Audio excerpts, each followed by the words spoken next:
Horror कहानियां थी। चुड़ैल पार्ट 1। ऊंची ऊंची पहाड़ियों और घने जंगल से घिरा हुआ भैरवगढ़ गांव काली पहाड़ी के ठीक पीछे था। काली पहाड़ी यानी मौत का घर। भैरवगढ़ गांव तक पहुंचने का रास्ता बेहद दुर्गम था। लगभग 24 घंटे घने तूफान और तेज हवाओं की वजह से वहां के वीराने माहौल की कहानियां लोगों के दिलों को दहला देती थी। ऐसे बहुत कम लोग थे जो भैरवगढ़ गांव तक जाने की हिम्मत करते थे।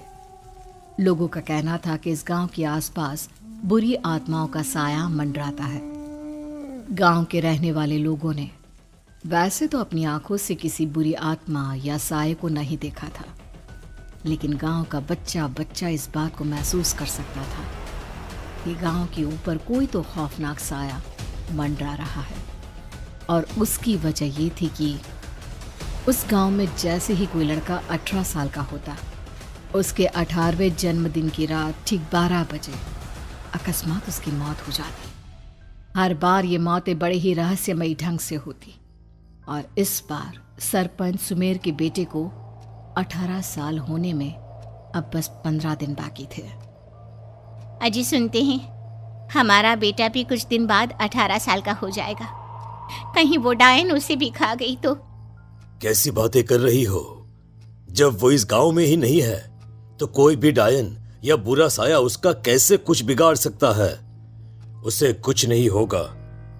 हाँ जानती हूँ, आपने उसे पढ़ाई के बहाने इस गांव से बाहर निकाल शहर भेज दिया है, लेकिन ये भी तो सच है ना कि वो बार बार यहाँ आने की जिद करता रहता है। वो चाहे कितनी भी जिद कर ले जानकी, पर मैं उसे इस गांव में कभी वापस नहीं आने दूंगा। मैं नहीं चाहता कि गांव के दूसरे लड़कों की तरह मेरे बेटे की भी अजीबोगरीब ढंग से मौत हो जाए। कभी कभी तो लगता है कि हम सब गांव वालों को हिम्मत करके अपने गांव को इस बुरी आत्मा से छुड़वा लेना चाहिए। लेकिन कौन जानता है आखिर वो खतरनाक साया किसका है? वो काली आत्मा कौन है जो रातों रात हमारे गांव के लड़कों को निगल जाती है?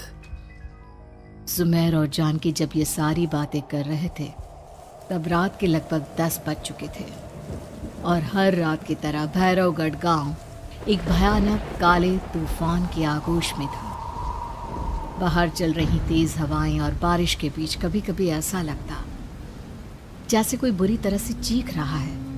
किसी के तड़पने और चीखने की आवाजें गांव के कानों में बार बार टकराती, पर वहां रहने वाले किसी भी औरत या आदमी के अंदर इतना साहस नहीं था कि वो अपने घर से बाहर कदम रख के उन आवाजों तक पहुंच सके। सो जाओ जानकी और घर के खिड़की दरवाजे कसकर बंद कर दो। अब जानकी सब खिड़कियां ठीक से बंद करने ही लगती है कि तभी उसे अपने घर के दरवाजे पर जोर जोर से खटखटाने की आवाजें सुनाई देती है। इन आवाजों को सुनकर जानकी और सुमेर के चेहरे डर से पीले और हाथ पैर ठंडे पड़ जाते हैं। जानकी, जानकी, इतनी रात कौन होगा? पता नहीं, ऐसा लग रहा है कोई बुरी तरह से दरवाजा खटखटा रहा है।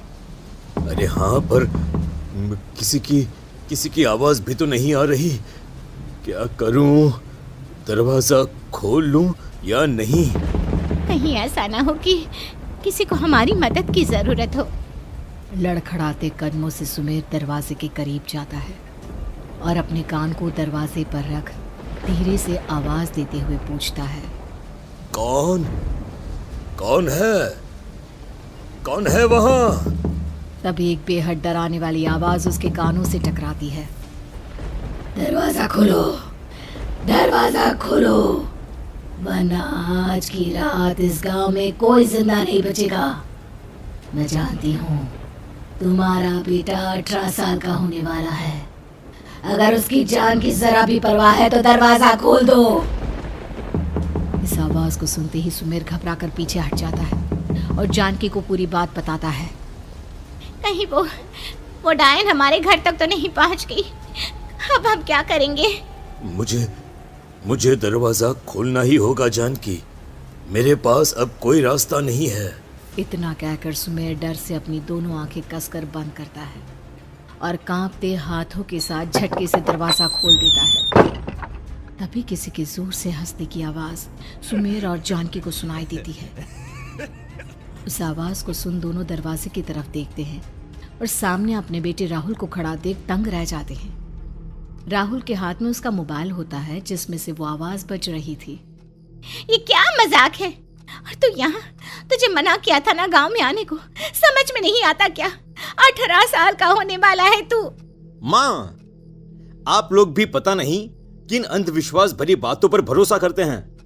क्या क्या मैं अपने घर नहीं आ सकता? आप लोगों से नहीं मिल सकता? देख बेटा, हमने तुझे किसी वजह से ही इस गांव से दूर रखा था और यहां आकर तूने अच्छा नहीं किया। चल चल चल, मैं तुझे अभी के अभी वापस शहर छोड़कर आता हूं। ओफो पापा, आप बेकार की बातों से परेशान हो रहे हैं। बाहर इतना तेज अंधड़ तूफान चल रहा है, कहीं जाने की जरूरत नहीं है। मैं बस आप लोगों से मिलने आया हूं, कुछ दिन रहकर चला जाऊंगा। दिमाग खराब हो गया है इस लड़के का, नहीं जानता कि इस गांव में ये सुरक्षित नहीं है। किसने कहा था तुझे यहाँ आने को? ये आवाजें सुन, बाहर से जो आवाजें आ रही है तुझे सुनाई नहीं देती क्या? अरे माँ, जब जोर से तूफान चलता है, तेज हवाएं चलती हैं, तो इसी तरह की आवाजें आती हैं। ये बहुत नॉर्मल है माँ। नॉर्मल होगी तेरे लिए बेटा। 4 दिन शहर में पढ़कर आया है तो अपने माँ बाप की बात नहीं मान सकता। माँ, मुझे अभी बहुत जोरों से भूख लगी है, पहले कुछ खिला दो, और रात भी बहुत हो गई है। हम इस बारे में कल बात करते हैं, ठीक है?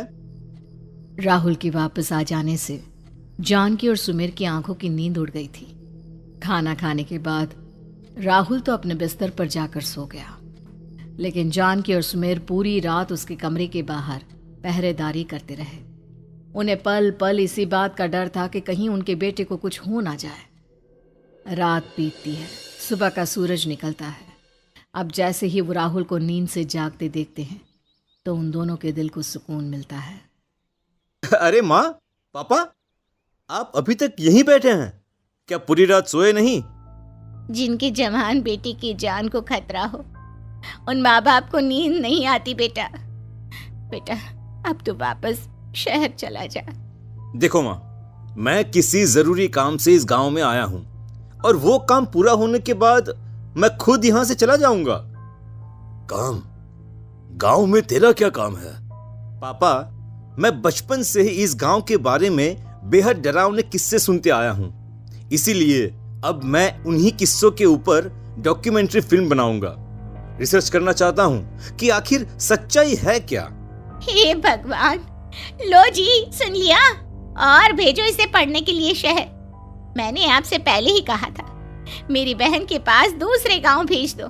ना ये शहर जाता और ना उल जुलूल की बात इसके दिमाग में आती। जानकी और सुमेर राहुल को समझाने की बहुत कोशिश करते हैं, पर वो किसी की बात नहीं सुनता और अपना कैमरा लेकर गांव की पास वाली काली पहाड़ी की तरफ निकल जाता है।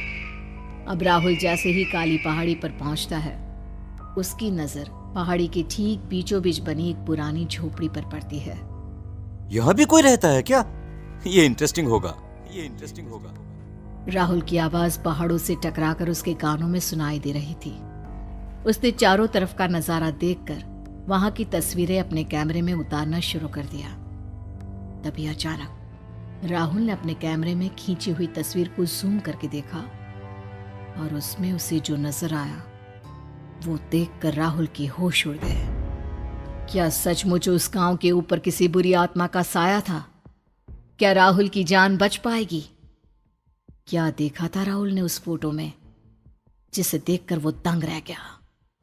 इन सवालों के जवाब जानने के लिए देखिए इस कहानी का अगला भाग।